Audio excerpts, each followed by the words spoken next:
UDF സ്ഥാനാർത്ഥി പട്ടിക കൂടി വന്നതോടെ മലബാറിൽ സ്ഥാനാർത്ഥികൾ തിരക്കിട്ട പര്യടനത്തിലാണ്. കുടുംബയോഗങ്ങൾ, കൺവെൻഷനുകൾ, സ്ഥാപനങ്ങളിൽ സന്ദർശനം തുടങ്ങിയ വഴികളിൽ വോട്ടഭ്യർത്ഥന നടത്തുകയാണ് സ്ഥാനാർത്ഥികൾ. ഇടതുപക്ഷ സ്ഥാനാർത്ഥികൾ ഒന്നാം റൗണ്ട് പര്യടനം പൂർത്തിയാക്കി.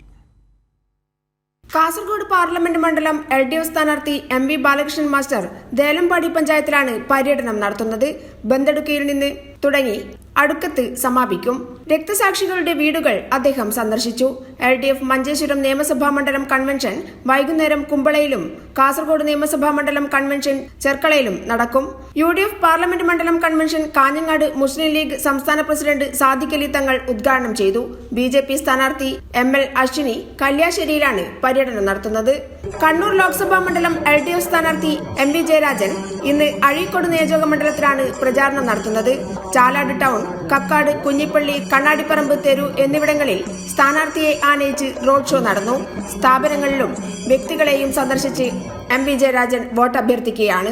വയനാട് ഇടതുപക്ഷ സ്ഥാനാർത്ഥി ആനി രാജ വയനാട് മാനന്തവാടിയിൽ പഞ്ചായത്ത് ലോക്കൽ കൺവെൻഷനുകളിലും വിവിധയിടങ്ങളിലും പര്യടനം നടത്തുകയാണ്. മുഴുവൻ നിയോജക മണ്ഡല കൺവെൻഷനുകളും വയനാട് പൂർത്തിയായി.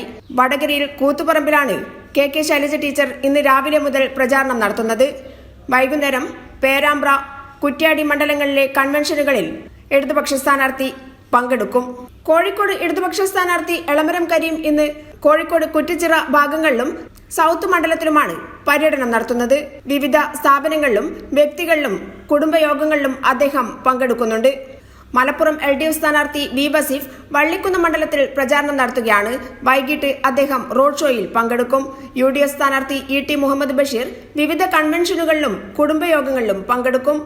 ആലത്തൂർ സ്ഥാനാർത്ഥി K രാധാകൃഷ്ണൻ കൊടുവായൂരിൽ ഭവന സന്ദർശനം നടത്തുകയാണ്. പൊന്നാനി LDF സ്ഥാനാർത്ഥി KS ഹംസ തിരൂരിലും UDF സ്ഥാനാർത്ഥി അബ്ദുസമ്മദ് സമദാനി തൃത്താലയിലും പ്രചാരണം നടത്തുകയാണ്. UDFന്റെ സ്ഥാനാർത്ഥി പട്ടിക കൂടി പൂർത്തിയായതോടെ മലബാറിൽ പ്രചാരണം സജീവമായി. കൈരളി ന്യൂസ്, കോഴിക്കോട്.